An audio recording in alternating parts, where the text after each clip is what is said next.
रायघर श्री श्री हरिचांद मंदिर भूमि पूजा और शिलान्यास अनुष्ठित।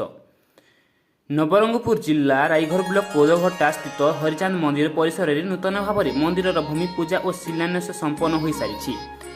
ଏହି ଅନୁଷ୍ଠାନରେ ବିଶେଷ କରି ଅତିଥି ଭାବରେ ନବରଙ୍ଗପୁର ଜିଲ୍ଲାର ସାଂସଦ ମାନ୍ୟବର ରମେଶ ମାଝୀ, ପୂର୍ବତନ ବିଧାୟକ ମାନ୍ୟବର ସୁବାସ ଗଣ୍ଡ, ରାଇଘର ପଞ୍ଚାୟତର ଅଧ୍ୟକ୍ଷ ଶ୍ରୀମତୀ ନବୀନା ନାୟକ, ନବରଙ୍ଗପୁର ଜିଲ୍ଲାର ଜିଲ୍ଲା ପରିଷଦ ଭାଇସ୍ ଚେୟାରମ୍ୟାନ୍ ଶ୍ରୀମତୀ ଲିପିକା ବରୋଇ, ଜିଲ୍ଲା ପରିଷଦ ସଦସ୍ୟ ଶ୍ରୀ ଚନ୍ଦନ ରାୟ, ରାଇଘର ସରପଞ୍ଚର ଶ୍ରୀ ଲମ୍ବୋଧର ମାଝୀ, ଆଦିବାସୀ ମଞ୍ଚର ଶ୍ରୀ ଉପେନ୍ଦ୍ର ଗଣ୍ଡ, ବିକେବିର ଉପଦେଷ୍ଟା ସୁଖଦେବ ଗଣ୍ଡ ପ୍ରମୁଖ ଉପସ୍ଥିତ ଥିଲେ।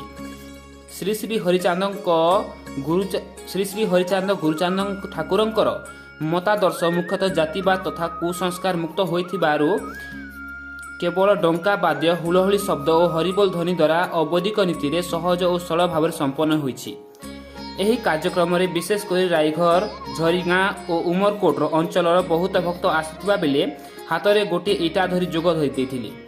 ଏହା ଏକ ପ୍ରକାର ଇତିହାସ ସୃଷ୍ଟି କରିଛି। କାର୍ଯ୍ୟକ୍ରମ ରୂପାୟନରେ ନବରଙ୍ଗପୁର ଜିଲ୍ଲାର କେନ୍ଦ୍ରୀୟ କମିଟିର ସଭାପତି ଶ୍ରୀ ଚିତ୍ତରଞ୍ଜନ ଢାଲି, ଅଧିକାରୀଗୁଡ଼ା ହରିଚାନ୍ଦ ମନ୍ଦିର ସଭାପତି ଶ୍ରୀ ଶାନ୍ତିରଞ୍ଜନ ତଲୁକଦାର, ରାଇଘର ହରିଚାନ୍ଦ ମନ୍ଦିର ସଭାପତି ଶ୍ରୀ ଅରୁଣ ଚନ୍ଦ୍ର ସରକାର, ମତୁଆ ରତ୍ନ ଗୁରୁଦାସ ବିଶ୍ୱାସ, ଠାକୁର ବଂଶର ଉତ୍ତରସୁରୀ ଶ୍ରୀ ରବୀନ ଠାକୁର, ନିତାଇ ମଣ୍ଡଲ, ହରେନ ଡାକୁଆ, ସମାଜସେବୀ ରଞ୍ଜିତ ମଣ୍ଡଲ ପ୍ରମୁଖ ଯୋଗଦାନ କରିଥିଲେ।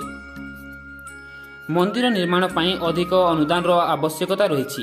ଏଥିପାଇଁ ସାଂସଦ, ବିଧାୟକ, ଜେଡପି ସମସ୍ତଙ୍କ ତହବିଲରୁ ମୁକ୍ତ ହସ୍ତେ ଅନୁଦାନ ଦେବାକୁ ଅନୁରୋଧ କରାଯାଇଛି। ଏହି ଅବସରରେ ଅନେକ ବଦାନ୍ୟ ବ୍ୟକ୍ତିର ସେମାନଙ୍କ ଅନୁଦାନ ରାଶି ଘୋଷଣା କରିଥିଲେ। ଏହି ସୁନ୍ଦର ଅନୁଷ୍ଠାନଟିକୁ ସାହିତ୍ୟ ବଙ୍କିମ ଚନ୍ଦ୍ର ମଣ୍ଡଲ ପରିଚାଳନା କରିଥିଲେ। ନବରଙ୍ଗପୁର ଜିଲ୍ଲା ରାଇଘରରୁ ରସିକ ସରକାରଙ୍କ ରିପୋର୍ଟ, ଜନତା ସୋଲ ଲାଇଭ୍।